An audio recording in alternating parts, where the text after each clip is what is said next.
ইউএসটিএমৰ আচাৰ্য মহবুবুল হক এইবাৰ গোসাইগাঁও থানাত ৰুজু কৰা হৈছে মহবুবুল হকৰ বিৰুদ্ধে আন এটা গোচৰ এগৰাকী ছাত্ৰীৰ মাতৃয়ে ৰুজু কৰিছে মহবুবুল হকৰ বিৰুদ্ধে গোচৰ গোসাইগাঁৱৰ পৰিৱৰ্তে পাথাৰকান্দিত পৰীক্ষা কেন্দ্ৰ দিয়াৰ অভিযোগ উত্থাপন কৰিছে বাৰম্বাৰ আহ্বান জনোৱাৰ পিছতো পাথাৰকান্দিৰ বিপৰীতে গোসাইগাঁৱত পৰীক্ষা কেন্দ্ৰ নিদিয়াৰ অভিযোগ উত্থাপন কৰিছে আৰু যাৰ বাবে ইতিমধ্যে কৃপাঞ্জলি নাথ নামৰ এগৰাকী কৃপাঞ্জলি বসুমতাৰী নামৰ এগৰাকী ছাত্ৰীৰ মাতৃয়ে গোসাইগাঁও থানাত ৰুজু কৰিছে গোচৰ এই মুহূৰ্তত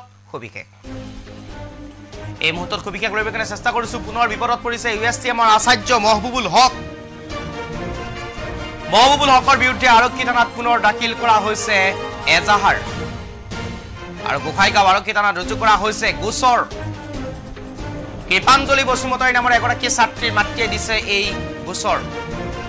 গোসাইগাঁৱৰ পৰিৱৰ্তে দ্বাদশ শ্ৰেণীৰ পৰীক্ষা কেন্দ্ৰত দিছিল পাথাৰকান্দি গোসাইগাঁৱৰ পৰিৱৰ্তে দ্বাদশ শ্ৰেণীৰ পৰীক্ষা কেন্দ্ৰ দিছিল পাথাৰকান্দিত আৰু পৰীক্ষা কেন্দ্ৰ সলনি কৰাৰ আহ্বান জনাইছিল যদিও সলনি কৰি নিদিয়াৰ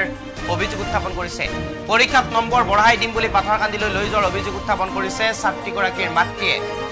আৰু ইতিমধ্যে দুটা গোচৰৰ প্ৰথমটো গোচৰৰ শুনানি লাভ কৰিছে আচাৰ্যগৰাকীয়ে আৰু আনহাতে মঙলবাৰে আছে আন এটা গোচৰৰ শুনানি তাৰ মাজতে আকৌ ৰুজু হৈছে গোচৰ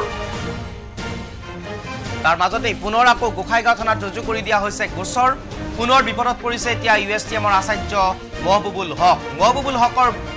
হকক যেন এতিয়া বিপদে লোক নেৰা হৈছে এটাৰ পিছত আন এটা গোচৰে যেন এতিয়া আগৰি ধৰিছে মহবুবুল হকক গোসাইগাঁও আৰক্ষী থানাত ৰুজু কৰা হৈছে মহবুবুল হকৰ বিৰুদ্ধে আন এটা নতুন গোচৰ কৃপাঞ্জলি বসুমতাৰী নামৰ এগৰাকী ছাত্ৰীৰ মাতৃয়ে দিছে এই গোচৰ ছাত্ৰীগৰাকীৰ মাতৃয়ে অভিযোগ উত্থাপন কৰা অনুসৰি গোসাইগাঁও দ্বাদশ শ্ৰেণীৰ পৰীক্ষা কেন্দ্ৰ গোসাইগাঁৱৰ পৰিৱৰ্তে দিয়া হৈছিল পাথাৰকান্দিত আৰু পাথাৰকান্দিত পৰীক্ষাৰ নম্বৰ বঢ়াই দিয়াৰ প্ৰতিশ্ৰুতিৰে পাথাৰকান্দিলৈ লৈ যোৱা হৈছিল ছাত্ৰীগৰাকীক বুলি এতিয়া অভিযোগ উত্থাপন কৰিছে আৰু পাথাৰকান্দিৰ বিপৰীতে গোসাইগাঁৱতেই পৰীক্ষা কেন্দ্ৰ দিয়াৰ আহ্বান জনাইছিল যদিও গোসাইগাঁৱত নিদি পাথাৰকান্দিলৈ লৈ যোৱাৰ অভিযোগ উত্থাপন কৰিছে আৰু যাৰ বাবে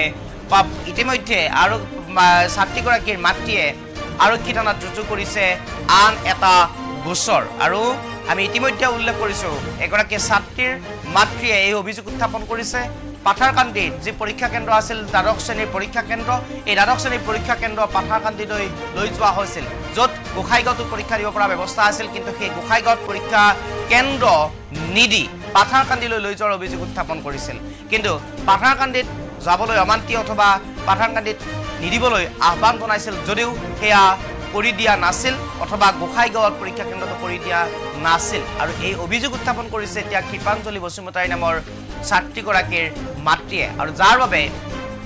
ইতিমধ্যে গোসাইগাঁও থানাত পুনৰ আন এটা নতুনকৈ গোচৰ ৰুজু কৰা হৈছে ইউএসটিএমৰ আচাৰ্যগৰাকীৰ বিৰুদ্ধে আনহাতে দুটা গোচৰৰ প্ৰথমটো গোচৰৰ ইতিমধ্যে শুনানি লাভ কৰিছে আৰু সেই শুনানিত জামিন লাভ কৰিছে ইউএসটিএমৰ আচাৰ্যগৰাকী আনহাতে আন এটা গোচৰৰ অহা কাইলৈ অৰ্থাৎ মঙলবাৰে শুনানি